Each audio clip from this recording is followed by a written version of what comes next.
This episode of Capes and Lunatics is brought to you by Tweaked Audio. To get awesome headphones, go to tweakedaudio.com and use the coupon code Southgate to get 30% off, free shipping, and a lifetime warranty. Or you can get there through the link on our website, southgatemediagroup.com.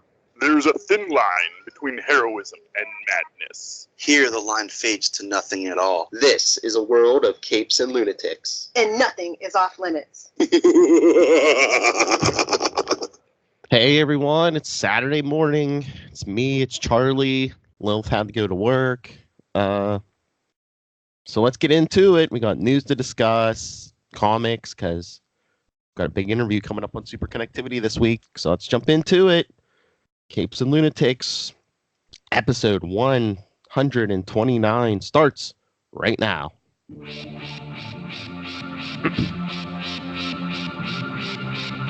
Hello and welcome to the Capes and Lunatics. I am Phil. Like I said, just joining me from New Jersey. That's... Oh, go ahead. Charlie the Professor Esther. Hi. Dude over Skype has get vocals not good these days. Not getting the vocal, man. Even Rob Southgate having trouble with the get vocal. Yeah, well, probably it showed a lot of promise, rose too fast, then collapsing on itself. Sounds like, I don't know. Didn't have the bandwidth on their servers.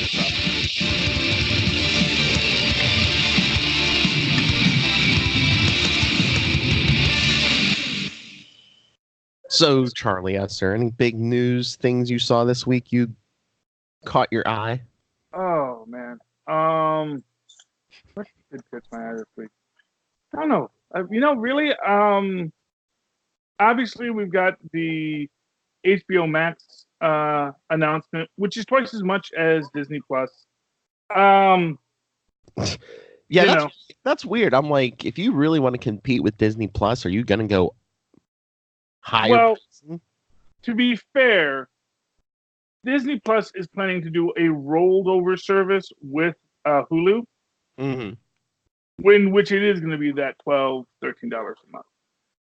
HBO Max is trying to be a standalone product. So basically, all of the content that Warner's has access to will be available.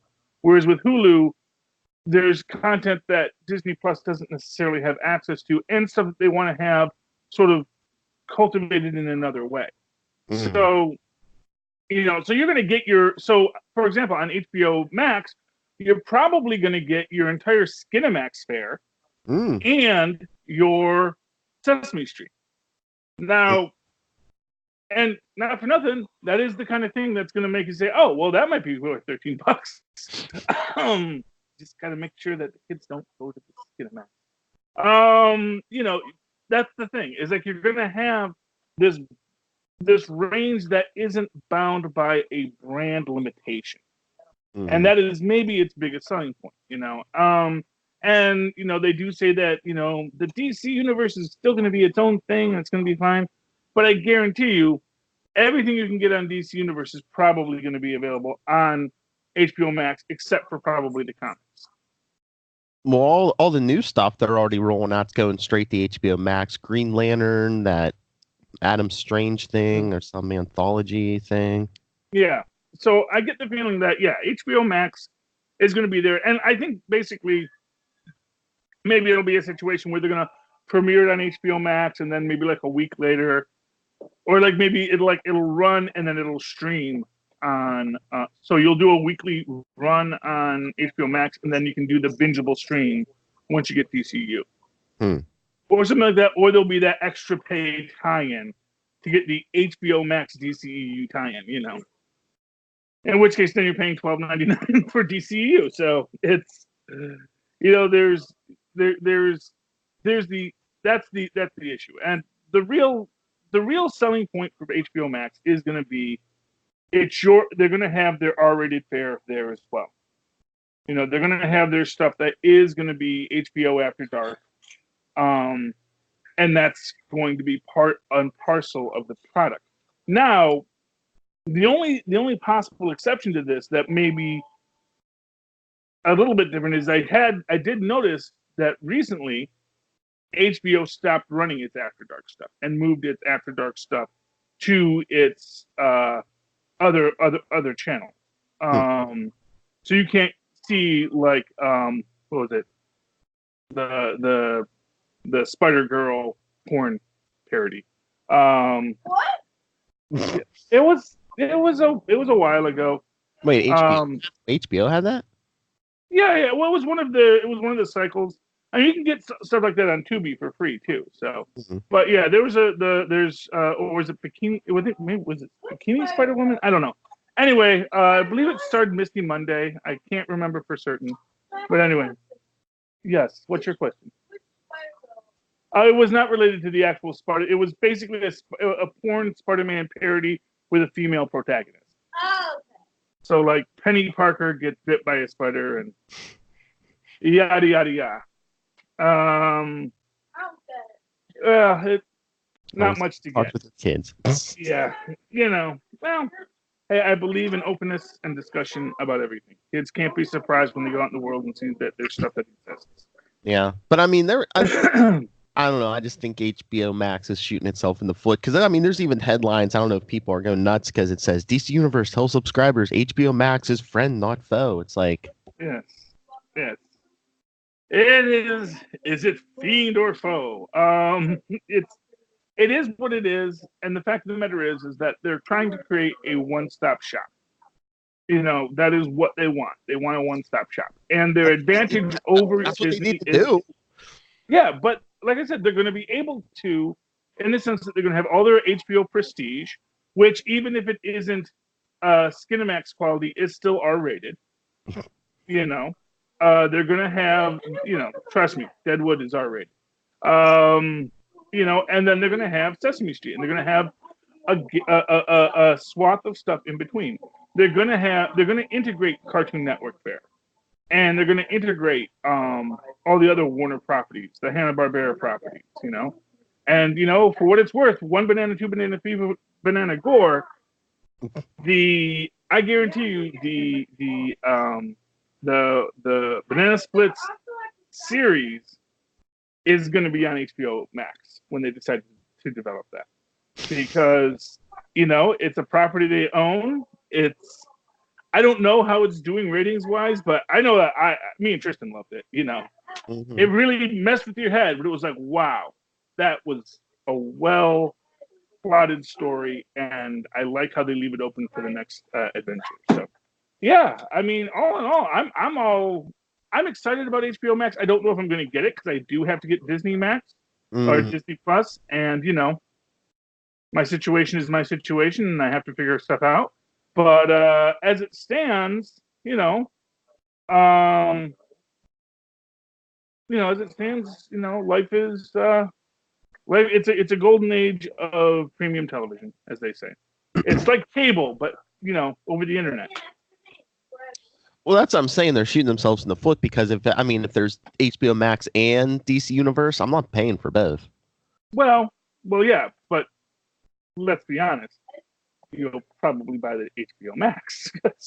Yeah, but I'm just saying one of them's going to suffer. Well, one of them's going to suffer, yeah, and it's obvious which one's going to suffer. I mean, look, there's an argument that says I only want DC properties. Yeah, I don't care about Deadwood. I don't care about Watchmen or any of the like I said, because they'll probably move Watchmen back over to DC Universe once it runs. So it'll be second run. It'll be like Netflix. So DCU will be DCU will be like Netflix, where after it runs on the other channels, now it's going to come over here. And then like Netflix will become the third tier. So it's like just like when Titans is done, it's probably going to wind up on US Netflix. They help produce it anyway. So it's like they're all working together. And there's just going to be a cycle. It's sort of like when people are all upset, it's like, oh no, HBO Max has exclusive first air rights to Sesame Street, and it's like it's supposed to be free on PBS. And it's like, well, okay. First off, the Children's Television Workshop is still going to air on PBS. It's just that first airings will be on HBO Max. So yes, the preschoolers of people with money will get to learn that C is for cookie, except they can also the kids currently not with HBO Max will still learn that C is for cookie because they've actually said C is for cookie many times before. But the new C is for cookie will come out about 2 or 3 weeks later. That's the whole of the difference. And the fact of the matter is, I hate to tell you this, your preschoolers are like, oh, you don't know that C is for cookie yet? Oh, you're singing that version of the song? Goodness. No, preschoolers are like, cookies. Trust me. You know, the damage done is mitigated. The money that AT&T, Time Warner, AOL is going to bring to it is going to help out to make better productions and even arguably allow PBS to air these shows cheaper. So because Children's Television Workshop owns Sesame Street. That's not even Lucas. That's not even Henson. Henson might get a nickel on some of the characters, but generally speaking, that is Sesame Workshop. That is a wholly owned subsidiary and a not-for-profit organization. So when they get that extra money, they can now distribute Sesame Street to more places for less money. So, you got to look at give and take. You got to think of these things as a holistic situation, not just how this affects my one brand. Yeah, but they just got to merge. They got to put that DC universe in that with that HBO Max.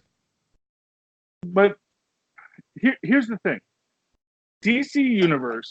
They just have to have one platform. No, why? I think they're shooting themselves in the foot. I mean, I think that's the strength of Disney Plus. Everything is in one spot. Well, not everything is in one spot. Well, it's more and more. I mean, they canceled Cloak and Dagger. Yeah. Well, we don't know that Cloak and Dagger is going to be there, and something's going to be on Hulu. That's what I'm saying. Even if Cloak and Dagger comes back, it's probably going to be Disney Plus or Hulu. Well, exactly. It'll probably be on Hulu. So even Disney has 2 platforms because they kind of are of the statement that Disney branding is not going to be on more controversial fare. Why? Yeah, but I think the Hulu is just for their like adult rated, anything above PG exactly on Hulu. Yeah, exactly. And that's the thing. It's like there's different levels for different things. And like I said, DCU has that full comic book library, which if you're a DC fan, is probably a big selling point. So it's worth it to you to get. It's sort of like Amazon Prime. You get all those videos with Amazon Prime. Oh, and then you also get the free shipping. Now, there are people that get Amazon Prime just for the videos, and they go, oh, hey, isn't this nice? I get the free shipping too. Or someone says, man, I really need this free shipping. It's like, oh, wow, look at all this extra content I get from Amazon Prime too. Because you have different things you're offering. Different people are going to want different things from it, but you're still paying for that on that subscription basis. So, I mean, I don't think Disney's worried about it.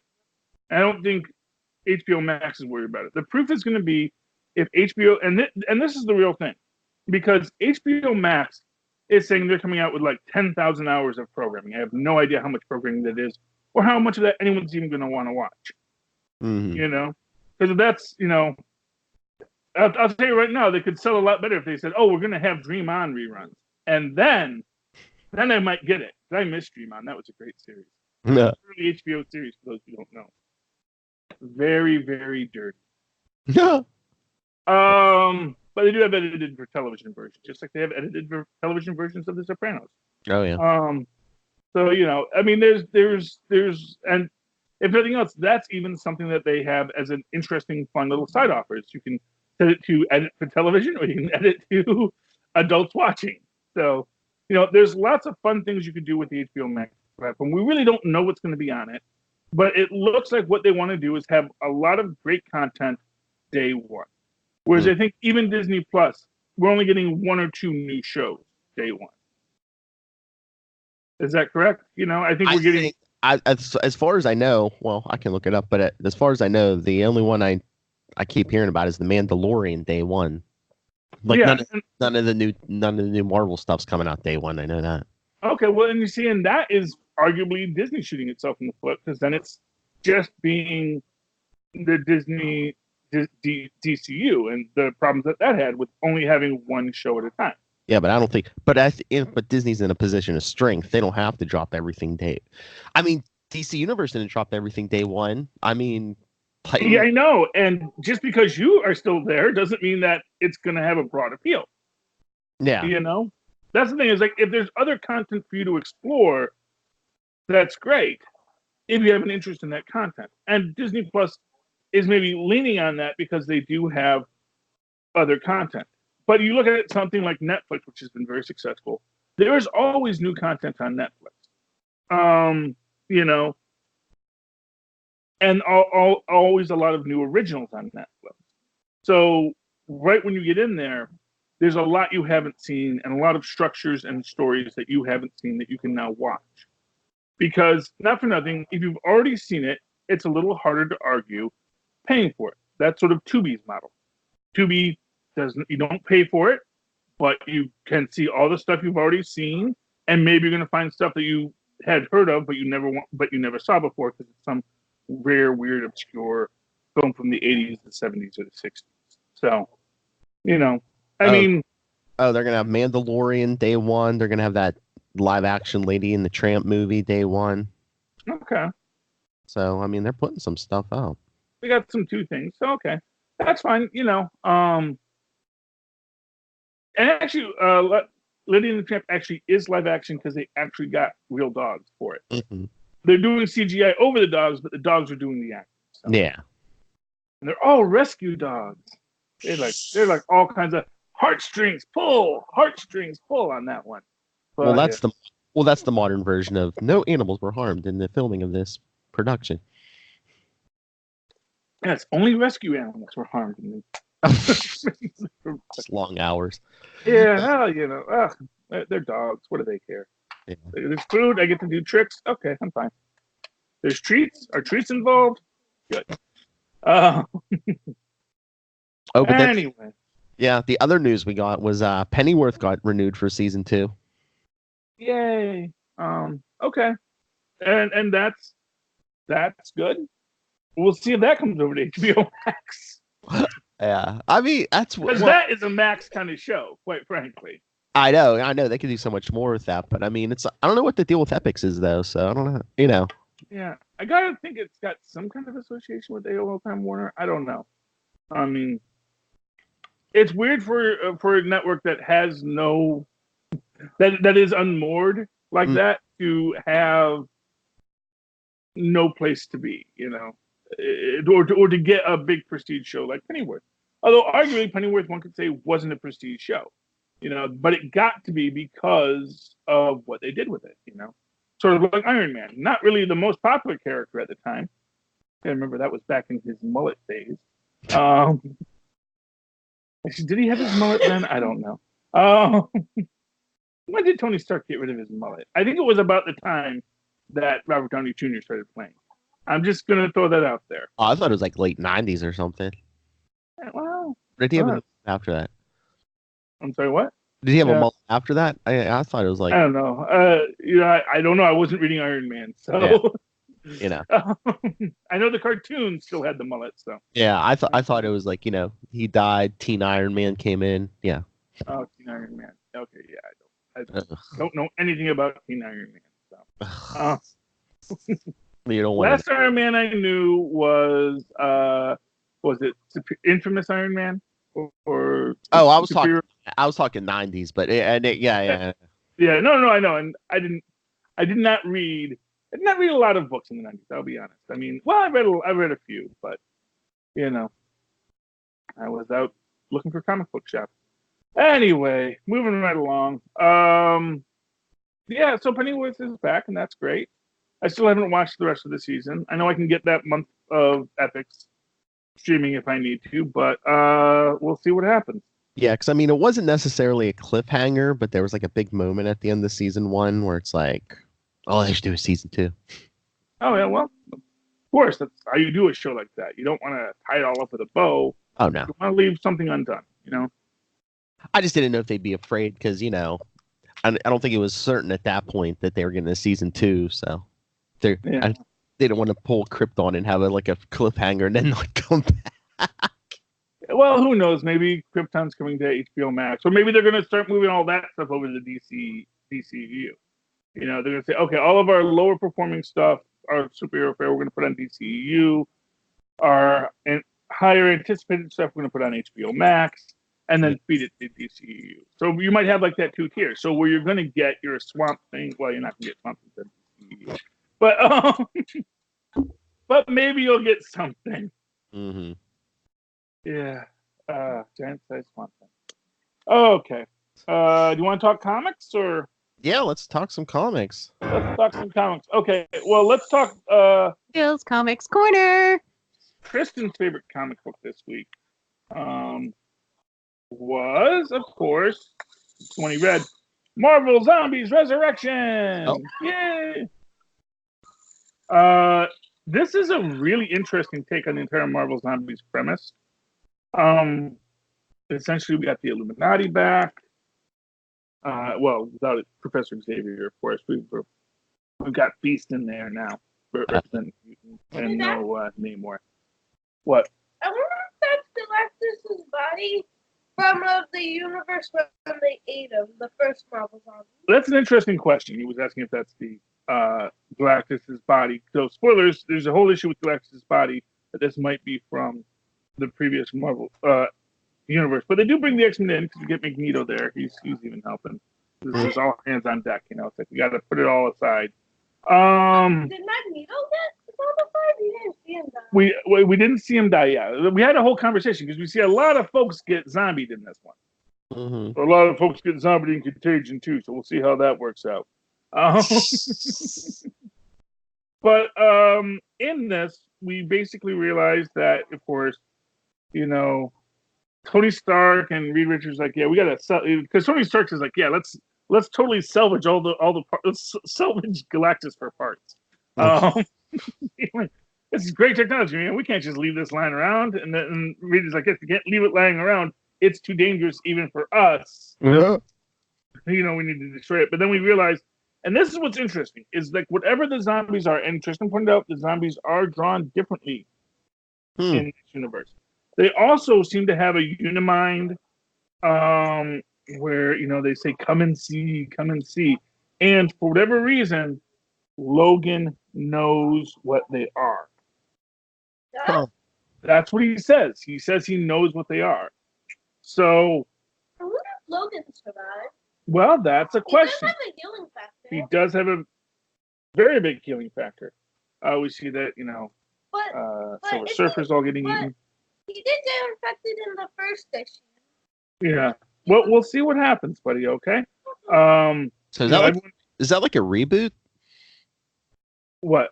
That Marvel Zombies Resurrection? Because wasn't like the original series in that? Weren't they all zombified in that one? Well, yeah, no. This is a total reboot. This is apparently a concurrent Marvel Zombies universe stemming from our current universe. Oh, okay. Everything about it has that implication because there's mentions of Krakoa and mentions of yada yada yada. Anyway, so we see a bunch of heroes go down, but we don't see the Thing really go down because he's got his zombie protection rocks. We don't really see Reed go down, even though we see Sue and Johnny both go down. We also don't see James Rhodes go down. We do see his ship blow up, but we also know he was in his War Machine armor at the time. Yeah, and plus all Iron Man suits have been through a lot of stuff. Exactly, yeah. Tony Stark gets his arm ripped off, but we don't know if that's necessarily fatal for him. So, you know, there's all that. He is Tony Stark. Yes, exactly. Spider-Man was left watching Val and Franklin. Now, aren't you mad you didn't put this universe back where you found it, Franklin? No. Can I tell you something? What do you want to tell me? I'm pretty positive these three are gonna be like the survivors. You think they're going to be this? Yeah, he thinks Val, Franklin, and Spidey are going to be the ones who survive. We see a little shooting star out there, and then we see, because Galactus was turned into the ship, so the zombies are coming to Earth. Bump it above, alien monsters, superhero zombies. Such fun. What? In the original one, they actually were kind of outer space zombies because after eating Galactus, they went on to other planets. Yes, I know. The entire universe of zombies. That's why it's the zombie universe. Anyway, but that was Tristan's pick of the week. What was your pick of the week, Phil? I don't know. There's a few good ones. You know what I liked? I liked even better than the Batman one is they did that Tales of the Dark Multiverse with the death of Superman this time. Oh, okay. What happened to? Oh, wow, Supergirl kills him. Well, no. He gets killed by Doomsday. It's all usual, but like, no, the Eradicator basically gives Lois like Superman's powers because she's basically like, I'm gonna make a world that I'm gonna improve this world that didn't deserve you. She's like, she was angry at the Justice League. Where were you guys? Why didn't you help him with Doomsday? But then she's like starts hunting down criminals and stuff and like executing them and yeah. So this is why we got our Dark Universe. Dark Universe, yeah. But I mean, I liked it. Like I said, I liked it better than the Batman Nightfall one. So. Well, that's good. Yeah. Is Nightfall the Joker Who Laughs origin or? No, they did the one where a few weeks ago, where the story where Bane breaks Batman's back and then Azrael takes over, and then Batman has to like take it back from Azrael. Yeah, that one. It's like, he couldn't defeat Azrael, so Azrael just like has Gotham for 30 years, sets up his little kingdom and stuff. Yeah. Oh, okay. Is that the one where Oh no, that's in DC where Damien reveals that Batman didn't have a plan to defeat Oliver Queen.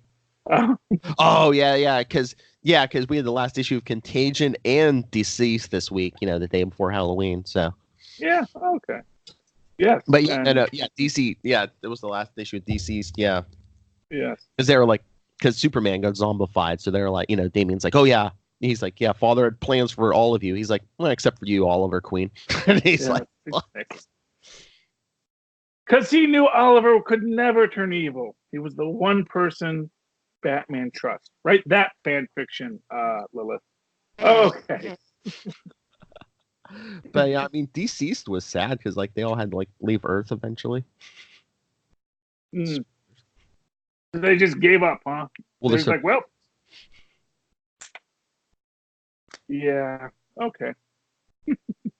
How come no one ever tries to think? Wait, if there's a death equation, an anti-life equation? What if that doesn't that mean there's a life equation or an anti-death equation? Or I don't think anyone knew the math on that one though. Well, maybe someone might have sat for 5 minutes and figured it out. I mean, just gonna throw that out there. Maybe you should just. So that's the anti-life equation. Maybe there's a life equation. I know, but they were busy fighting zombies. But maybe you could fix it just by telling them the other equation. I know. Oh, but In fact, they actually did do a life equation. I think the last time the anti-life equation took over, didn't they? I think so. That sounds familiar to me. Maybe in a Justice League story. That does sound familiar. Yeah, I remember because remember like the anti-life equation. Wonder Woman gets the anti-life equation. This was like the last time this entire storyline happened. And all the villains took over because that was the other year. That was the previous year of the villains when the villains take over. They pretty much have the villains take over every couple of years in DC. This time the villains win again. They really just want to be EC Comics and just have it all villains all the time. Well, they're like new continuity or something. They think the same thing's gonna work because they switch some continuities and stuff. You know what book I did not like this week, Philip? Superior Spider-Man. I don't even know what they're doing. Nah. I guess they said you have to put it back in the box. It's like, why? Why on God's green earth do I have to put it back in the box? And it's Mephisto. Now you know how I felt when they took that marriage away with Mephisto. Yeah. Well, I mean, I know. I'm mad they took the marriage away too. It's like, I know, but I'm just saying. I'm sure this is closer to your heart. So this is exactly how really bad. And just to have him come back and be, no, I am a villain. It's Again, like, status except quo. Just like they did with Doom. Just like they did with Doom. I know. It's like, but why? I don't know. I personally am hoping that like Anna Maria and personally. Oh, by the way, and I do love. There are some redemptive things. The last scene with Gravedigger. Oh yeah, that is pretty awesome. I love that. And yeah, he, and of course we got the classic Superior Spider-Man no more scene. But you know what, man? I'm gonna write them an angry letter and say, bring back Superior. I want to see Maria, basically back in the clone lab. Get some old Tolliver tapes, because not for nothing. It's not like Otto didn't do a backup just before he made the deal. Oh yeah. Of course I made a backup. I've got backups of my backup.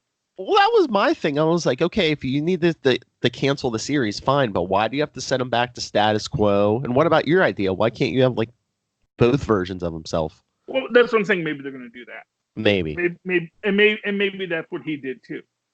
We're going to get that where you're going to have Tolliver meet up with him. It's like, now I want the Doc Ock Superior Spider-Man team up.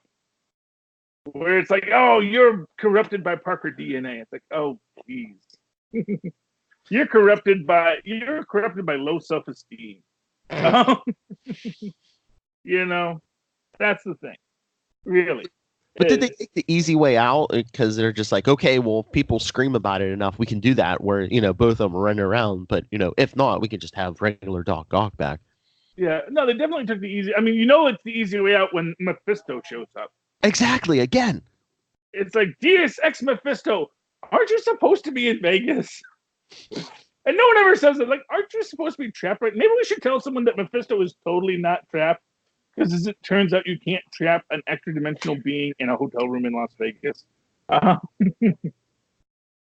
you did was create a portal to hell that he can't walk through, but he can walk through. He can go back down to heck and come back up. So. And again, I mean, Otto's evil again, but wouldn't he be like, shouldn't it be like, hey, maybe I should tell somebody that Mephisto's loose? And then that whole conversation with Anna Maria, just like, oh yes, I can't remember who Spider-Man is, but if you are his ally, you can tell him, everything's back to status quo. It's like, yeah. Well, what I find fascinating about that is literally just the fact that Mephisto basically lied. Because he said you would maintain everything, but he didn't. He didn't give him, because those Parker memories were the things. Oh, and that's how you do something interesting with this. Is you do bring back Tolliver, because there might even be a robot that's job is just, oh, Tolliver's gone, bring him back. There might be, because it's like fail safe after fail safe. You got to have. Because you're Otto Octavius, you always plan ahead. You're like Batman, but with robotic arms. I mean, he basically had a clone body in this issue, the one he sacrificed. Yeah, exactly. So, but it makes me think that maybe that new Superior Spider-Man's going to come back and say, oh, okay. Well, I can solve this. I'll just give him Parker's memories. Well, what are you afraid that if you know all of Parker's secrets that you won't be a villain anymore? And then he just gives him the in fact, that would have been a much better way to end this, is you actually do have them both there. Mm-hmm. And said, no, of course, as soon as you were created, I recreated myself as well. But here is Parker's memories, as I'm sure that the devil did not want you to have those, because that's what really convinced us to be a hero. So here you are. If you would like to be a hero, take that. And then you have him say, bah, humbug, I'm villainy. But he still takes the memories just in case. I don't know. I just thought they wrote very vaguely, where it was like, if you, maybe he remembers stuff, but he doesn't want to remember this stuff. So, and we can bring that stuff back at any time. Yeah, well, of course you can, because the human mind doesn't work like that. Like, the memories are there, the reasons why he motivated himself to be a hero, his choice to be a better person. It's all there. He still saves the kid. He still provides for the kid's future.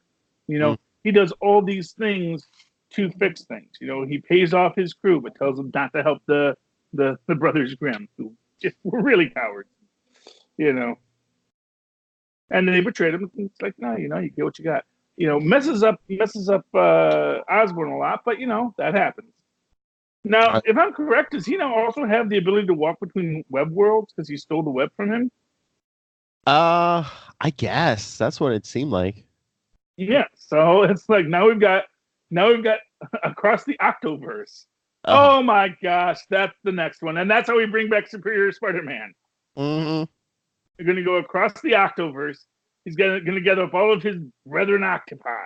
There's going to be a universe where he never gave up, being Superior Spider-Man. Mm-hmm. Exactly. That, and you know, still defeated him. You know, or whatever. Whatever happens, happens. You know. So maybe that's our next big setup for the next big event. Okay. What else we got here, Philip? Did you read Fantastic Four Grand Design? No, I didn't. It was first off, very small panels, hard to read. Yeah, I know, because it's like they tried to squeeze in. I mean, they basically go they go pre-origin of Fantastic Four up until Galactus is coming. So yeah, yeah, and was that like original art from the comic? No, I think they did this with X-Men. I think it's like these artists like ape the style. I think, Okay. But there's a lot of panels because it did take a while to read. But it's just like some of their story, like it seems like they rush through it, and then other stuff they really focus on, like the Inhuman stuff. He seems to really focus on and stuff. Mm-hmm. Yeah. Well, you know, it is what it is. I mean, I didn't pick it up. You know, I know the origin of the Fantastic Four. I know their history. And this may be the new canonical version, but you know, only for this week. But and I don't know if they're gonna if this was just the artist's choice or if they're gonna like try to retcon stuff later. But like Alicia in this is darker. Like she's African American. She looks like, and I was just like, okay. I mean, I guess they're working, but I mean, because that would make her pass exactly for Sue Storm. I know. They didn't. That's why they should have made Sue Storm African American in the reboot, because her brother was African American, and then you could have an African American Alicia who just happens to look exactly like her. Make your first villain the Puppet Master. Leave the fact that Doom survived as your big reveal at the end. That's how you make a movie. Anyway. But yeah, I mean, it was good. Again, the Fantastic Four origin and stuff. He kind of played more with, Johnny was like a street thug, Wow, he was stealing cars until Ben's like, "Oh, here, kid, I'll let you help me co-pilot this shuttle. Maybe that'll put you on the straight and narrow." Anyway, yeah. So that is that is it. And so they're pulling from a lot of the movie versions, obviously, which is good because that is something people are familiar with, and they're trying to reintroduce them for a next generation. Quick shout out to Crazy Magazine. Oh, Mad Magazine is gone, but Crazy came back for one issue. And it's kind of funny because it is literally like if Mad Magazine was on Disney Plus, because it's just all crazy Marvel parodies, and also kind of edgy in their own way. We see Forbush Man's evil nemesis, Irving Nebish, and then Obnoxious the Clown comes in, yada yada yada. We break a lot of fourth walls, and wackiness ensues. We got Ziggy Pig and Silly Seal, our old Funny Animal Comics guys. I have not seen the Funny Animal Comics 80th anniversary issue, so maybe I missed it. But yeah, and they have all the rejected comics. It's funny. It's great. If you like Mad Magazine and are a Marvel fan, this might be a good magazine for you. Crossover? No, it's a parody. The second issue of Harleen came out. That oversized. Yeah. Yeah. I mean, I'll wait till that's collected into trade because it's like I didn't get the first and I didn't get the second, so maybe I'll get it when that comes out as one book. I mean, it's good. It's it's getting in the Harley's head and basically setting up her meeting the Joker, and I don't know. It's basically like a thing where like Gotham and the Joker are driving her crazy because this is like they show like Harvey Dent becoming Two-Face and basically him on the TV screaming about how the city and everyone was all corrupt, and just a lot of stuff going on. I mean, it's good, but I'm just like, I don't know. It just seems with that movie and now this thing, they're like really trying to like romanticize the Joker. Yeah. Well, you know what? Here's what I'll say. It's like in the same way that they kind of made Hank Pym a wife abuser, and now they're trying to walk it back. They kind of have to. They like made a character kind of horrible, who is horrible, but also maybe is popular. And so, how do we solve this problem? How do we square this circle? How do we say, okay, look, yeah, we know he murders a lot of people, but that doesn't mean he can't be romantic. Really, what bothers some with people isn't that he's a serial killer; it's that he's mean to Harley. Yeah. Being a serial killer is all well and good, but people want that. What was it? What was that Woody Harrelson film? Natural Born Killers. Oh yeah. They want a Natural Born Killers romance story, not an abusive guy who likes to kill people story. That's not fun. It's only fun if something matters to them. Mm-hmm. If something doesn't matter to Joker, like Harley, it doesn't work. Yeah. Yeah, I know. It's just with the art. I mean, the art's beautiful, but it's just like they're making Joker look more attractive and everything. I'm just like, yeah. Right. Well, you know what? Maybe it winds up being that this is Harleen's view of it. Yeah. So we're in her head, so it's how she sees, her own Jared Leto Joker. He was a handsome guy. He was objectively much better looking than this new guy we got doing it. I'm just saying. Joaquin's not a pretty man. He's not ugly. But he's Hollywood normal. It's especially when he diets too and gets all yeah, thin and stuff. Yeah. Yeah, and that's the Jokers we have. Mm-hmm. Oh yeah, good. I mean, good for Harleen. But is there going to be a third issue? Yeah, I think it's 3 issues. Yeah. Yeah, so maybe in the third issue is her realizing growing beyond Joker. So that's sort of it. It's like this is how it falls, and then maybe next issue he's like more traditional Joker, and it's sort of like that one time where he betrays her, and then Yeah.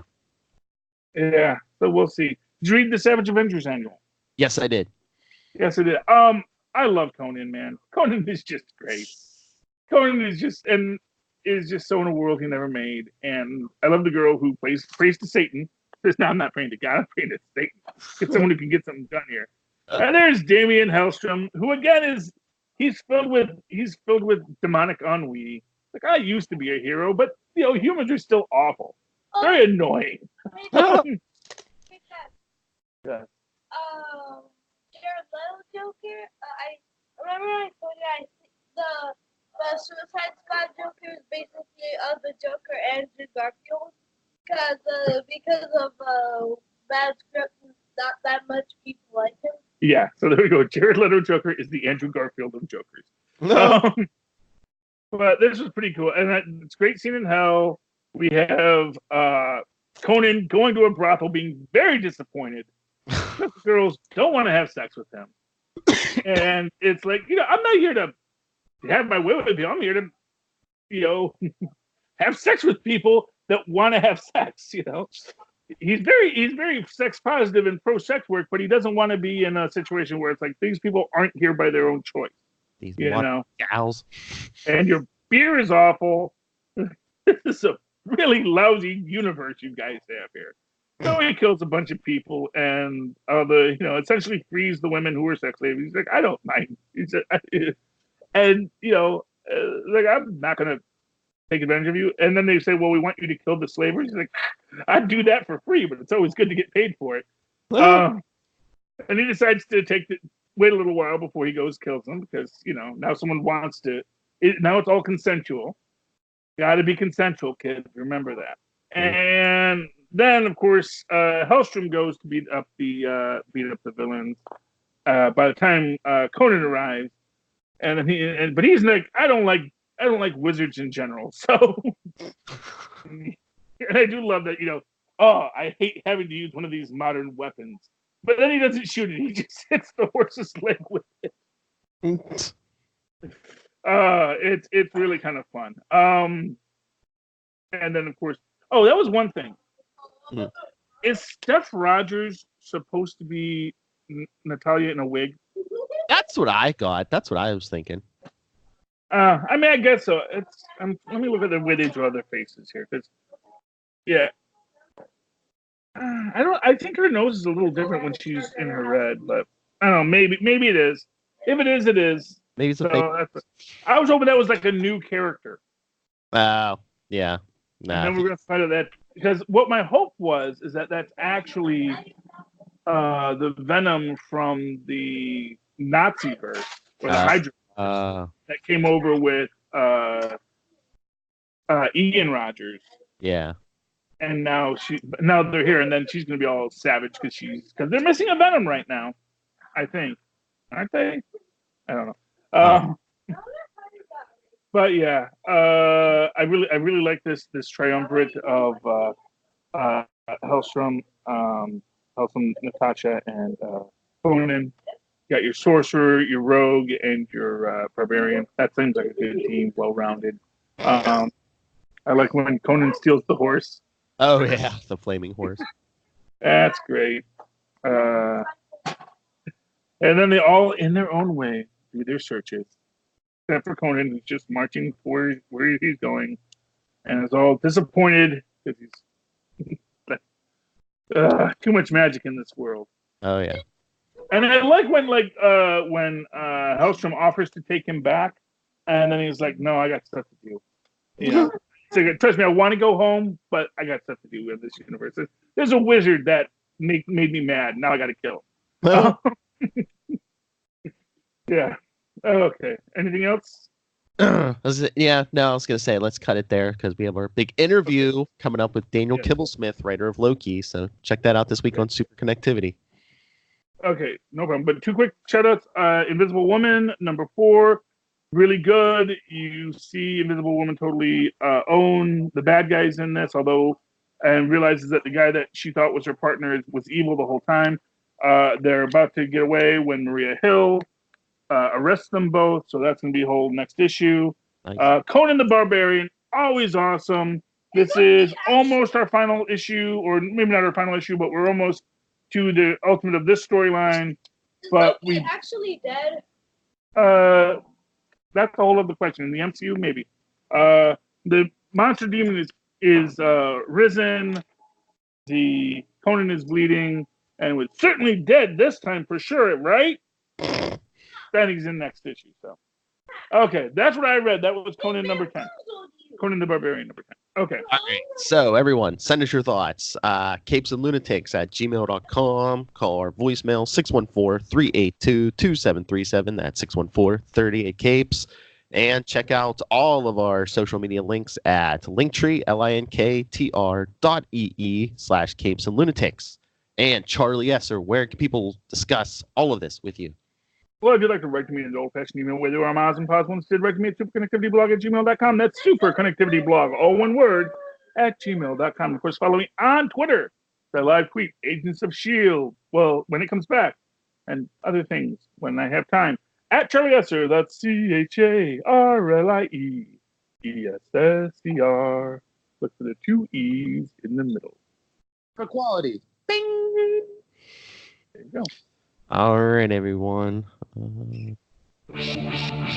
Thank you for joining us. Hopefully next week we should have Miss Lil Hellfire back. But for another week, we have been the Capes. Ampersand. The Lunatics! Yay. Yay. We're on Real Hellfire.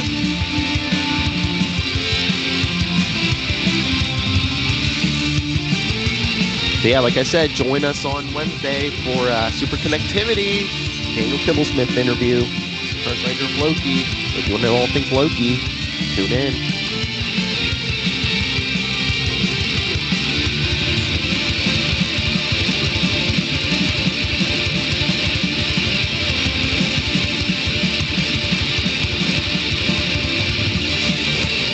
And get it together, HBO Max.